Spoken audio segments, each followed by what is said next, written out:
اللہ کے نبی صلی اللہ علیہ وسلم سخاوتیں فرماتے ہیں، عنایات فرماتے ہیں، توجہات فرماتے ہیں، لیکن اسی بندے کے لیے جس کے اندر اہلیت ہو۔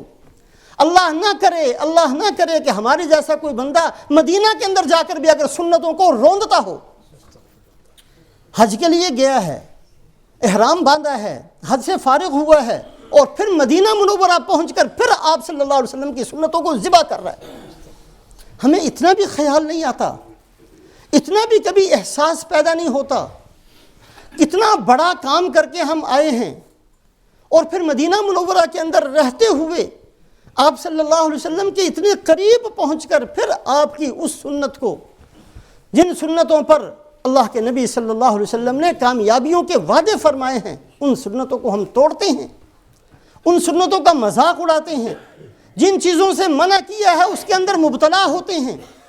علامہ جلال الدین سیوطی رحمۃ اللہ علیہ، یہ 9ویں صدی کے بہت بڑے اللہ والے بزرگ ہیں، 500 کتابوں کے مصنف ہیں، تفسیر کی کتاب جلالین شریف بھی انہوں نے لکھی ہے، بہت بڑے اللہ والے ہیں علامہ جلال الدین سیوطی رحمۃ اللہ علیہ۔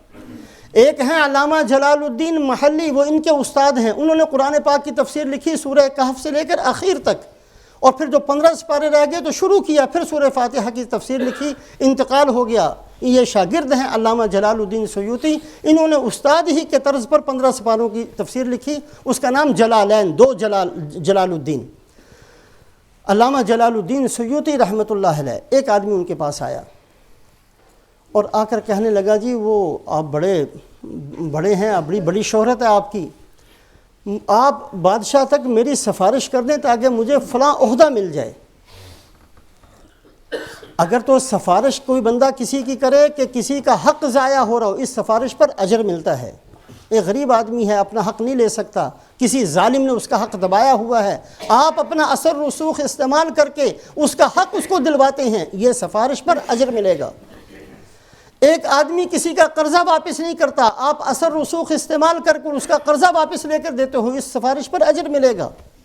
لیکن اثر رسوخ استعمال کر کے کوئی غلط کام کرنا، اس پر گناہ ہوتا ہے۔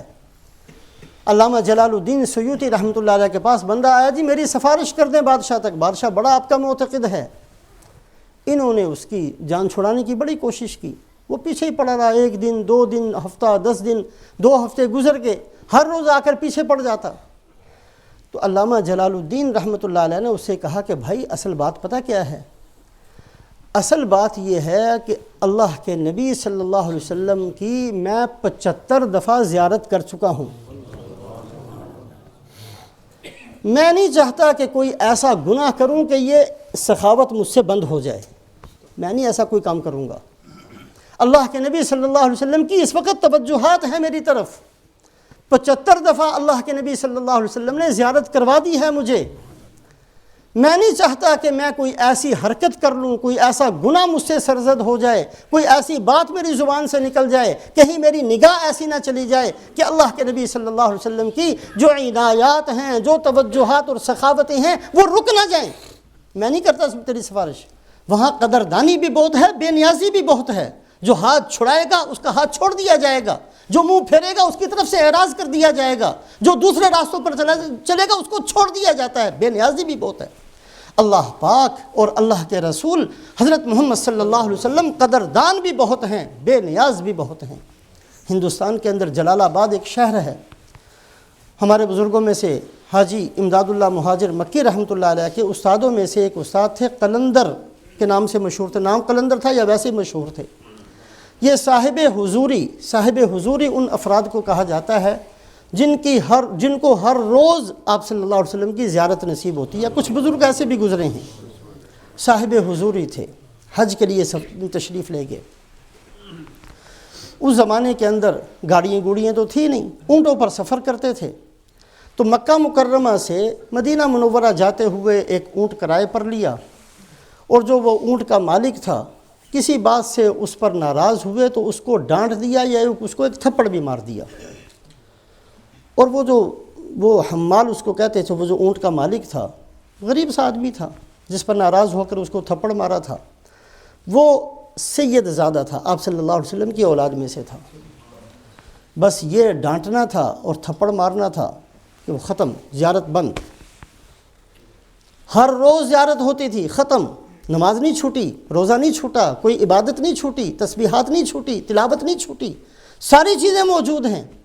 لیکن بے نیازی کا اظہار بھی ہے وہاں، کہ یہاں ہمارے دربار میں قدر بھی بہت ہے اور بے نیازی بھی بہت ہے، ذرا سا بھی کر کے آؤ گے تو ہم پھر قبول نہیں کریں گے۔ اب وہ ایک تھوڑی سی غلطی ہوئی، ڈانٹ دیا کسی بات پر، اور وہ بڑا آدمی تھا، صاحب نسبت آدمی تھا، آپ صلی اللہ علیہ وسلم کی اولاد میں سے تھا، آپ صلی اللہ علیہ وسلم کو ناگوار گزرا، تشریف لانا بند کر دیا، زیارت بند ہو گئی۔ اب ہمارے جیسے کو تو شاید کوئی پرواہ نہیں ہوتی، ان کا رو رو کے برا حال ہو گیا۔ انہوں نے مدینہ منورہ جا کر بڑی توبہ کی، بڑا استغفار کیا، ایک ایک کی خدمت میں بار بار کہ جی میری جو بھی غلطی ہے میں معاف کرتا ہوں۔ اس جو اونٹ والا تھا اس سے تو اسی وقت معافی مانگ لی اور اس کو راضی بھی کر دیا، اور پتہ نہیں کتنے سال یا کتنے مہینے لگے، پھر کہیں جا کر ان کو دوبارہ زیارت شروع ہوئی۔ اللہ اور اللہ کے رسول صلی اللہ علیہ وسلم قدردان بہت بڑے ہیں، کوئی ان سے بڑا قدردان نہیں ہے۔ ذرہ لے کر جائے بڑھا کر اجر دیتے ہیں، بڑھا چڑھا کر دیتے ہیں۔ کھجور کے دانے کے برابر اللہ کے دربار میں اللہ کو خوش کرنے کے لیے صدقہ کیا جائے۔ فرمایا کہ میں اس کو ایسے پالتا ہوں جیسے تم میں سے کوئی اپنے گھوڑے کے بچے کو پالتا ہے۔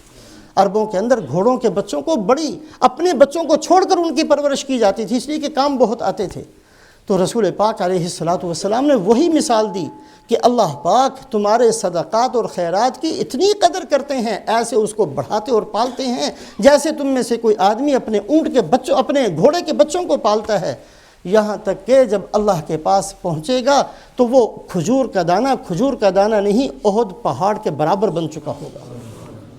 بڑی قدر کرتے ہیں اللہ پاک بھی اور رسول پاک علیہ السلام بھی۔ لیکن بے نیازی کا بھی بہت اظہار ہوتا ہے، بہت اظہار کرتے ہیں اللہ پاک بھی بے نیازی کا۔ جو منہ موڑتا ہے پھر اللہ اس کی طرف نہیں دیکھتے ہیں، جو اعراض کرتا ہے اللہ سب سے پہلے اعراض کر لیتے ہیں۔ رسول پاک علیہ السلام بھی بے نیازی کا اظہار بہت فرماتے ہیں۔